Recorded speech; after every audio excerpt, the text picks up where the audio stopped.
Hi, I'm James with The Perfect Bass, and this is Rock and Roll Hall of Fame legend Stu Cook from Creedence Clearwater Revival. Stu, thanks for coming, man. My pleasure. It's been a couple years. It has? We talked to you a couple years ago over at the Hard Rock in Biloxi. Now you're here playing at Blue Bayou, Dixie Landing, right over here in Baton Rouge, and finally got a chance to bring you into the store. And we're excited to have you. Yeah, it's great to be here. What a great operation you have here. Well, thank you. A very good facility. Tell us what you guys have been doing for the last couple of years. Well, we've been playing Creedence all night. That's it. Yeah, it's our usual business, traveling the world, playing the great songs for our fans. Right. This year's an exceptional year. We're going to Asia. Got a show in Hong Kong. Okay. Then we're going down to Australia and down to South America again. So the band is still the same guys? You said it's you and Cosmo and John and Tal and Steve? Steve Gunner, yeah, right. Same five.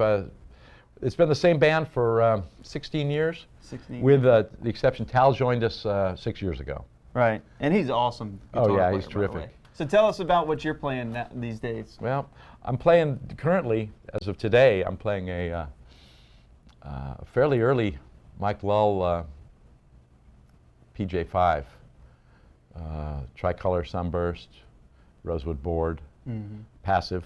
Yeah. It's my first passive bass in maybe 30, 40 years. Right, and when we talked last time, that we talked specifically about the new active stuff. Yeah, well, and, I'm gone back to passive. Back to it, yeah. Yeah, it just seems to speak quicker. It's punchier. So, and you're playing the Aguilar head still?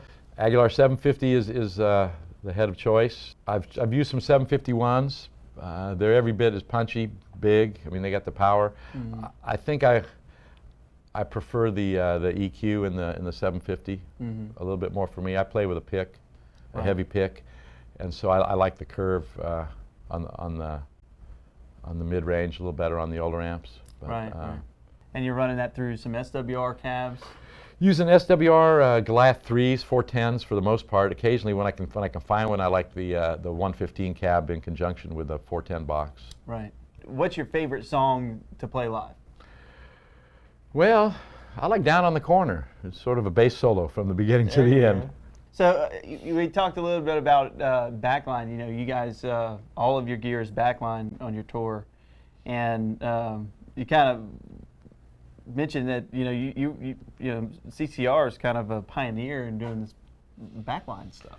When we started the Revisited project some 16 years ago, there really wasn't anybody but Studio Instrument Rentals and a couple other rental houses in big markets where you could get full backline, drums, amps, pedals, tuners, chords, all the stuff, percussion. Right. Keyboards, all that stuff was only available in a few places, like on the coasts, hardly any other place, really. And because we made a decision from the beginning not to carry the big stuff, because it just really interfered with our ability to get from A to B to C. We had to encourage production companies and PA companies, lighting companies, to start investing in that equipment. Exactly, so that when we came you back... You created the demand. You were the demand. Well, I like to think we had something to do with it. Tell us just about playing with the pick. Have you ever played fingerstyle or...? Always played fingerstyle. This recent transition to the pick, which was 3 years ago, was a result of improper warming up and injuring the muscle in this finger, particularly in this joint right here. And I played a show without warming up adequately, and I pulled it, and it just kept getting aggravated and aggravated. So I started playing with a pick because I was afraid, actually, that I would find myself... Continue to injure your Well, hand. it wasn't going to get better. It could only get worse as I got older, and I didn't want it to interfere with my career. I thought, well, this might be a good time to start playing with a pick. Yeah. But I had to learn everything over again. Right. Because there's just a lot of things. Different.